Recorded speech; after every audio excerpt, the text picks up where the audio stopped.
Hi everybody, having a bit of a break in between run around sessions, so I thought I would give you a little tour of Dugee the Dogmobile.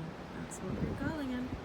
So this is the vehicle we use for doing vet transports, for picking up dogs, delivering dogs, when we bring them back and forward to the estate here, for their run around sessions or their trail circuits, or whatever it is that they need to do that day. So this is the side of the van. It's a short wheelbase, Ford Transit Connect. And the first thing I'm going to point out is ventilation. This is extremely important, particularly if you have what we call a brachycephalic dog. That's a breed of dog like a pug or a French bulldog, which has a shorter snout. These dogs find it very difficult to keep cool in warmer temperatures, so it's so important that they have access to ventilation, particularly when being transported. And even on a cold January day like today, it can get a little bit warm inside a van if you don't have ventilation. So if your dogs are being transported in dog transport, make sure your dog walker has a ventilated van. It works when the van's moving, and as you could see earlier, when it's a little bit windy, even if the van's stationary, that's bringing nice, cool, fresh air inside the van. So, the back of the van. This is a caged out dog van. So our cages were supplied by DT Boxes, who make them specifically for animal transport. These cages are secured front and back with a baton, stops them moving around in the van and hurting any dogs that might be in the open space of the van, which I will show you later. So we secure the dog leads to the outside when the dogs are in transport. That prevents any choking or discomfort for the dogs when they're in the cages. The cages are lined with antibacterial non-slip mats.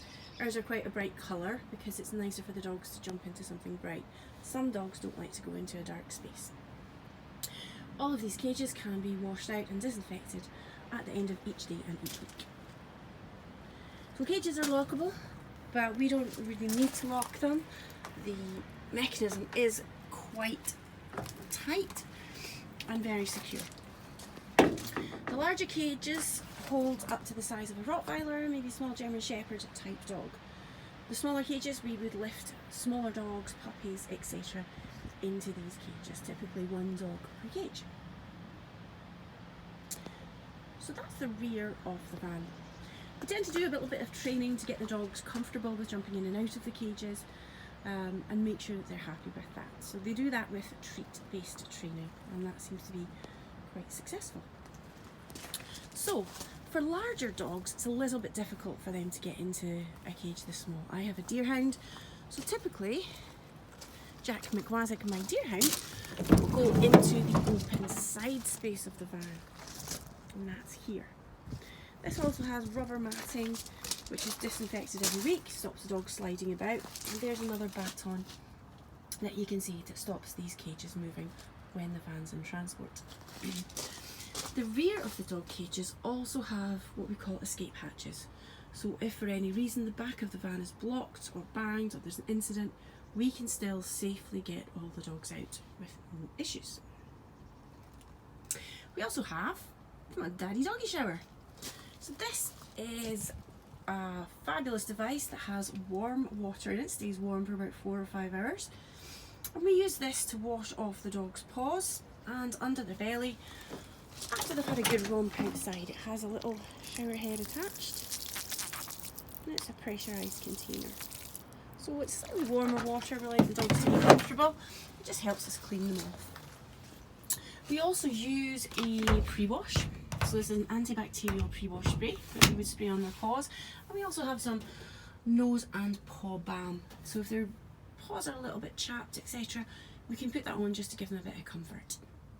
It's really important if you're walking a dog where there has been salt or grit put down that you do clean the dog's paws. Rock salt can be toxic to dogs, but also it can give them a bit of irritation and cause them to lick their paws a bit too much. So we also keep our essentials, poo bags, our own hand gel. We have microfiber towels for drying off the dogs, and our first aid kit. We are fully vet certified in dog first aid and dog general health, so we always keep a fully stocked in-date first aid kit on board just in case of emergencies. We also always clean up after ourselves, so we've got our little waste receptacle there if we need to tidy up, clean up the van, or if we're somewhere where there isn't a dog bin. All dogs coming to the state, we pick up after every single dog and we clear up after them. This is always to protect against any viruses, worms, and other contagious diseases that dogs can have, to protect ourselves and also to protect any dogs that are on our premises. So that is a quick tour of Dugee the Dogmobile. Hope you liked it. Ciao!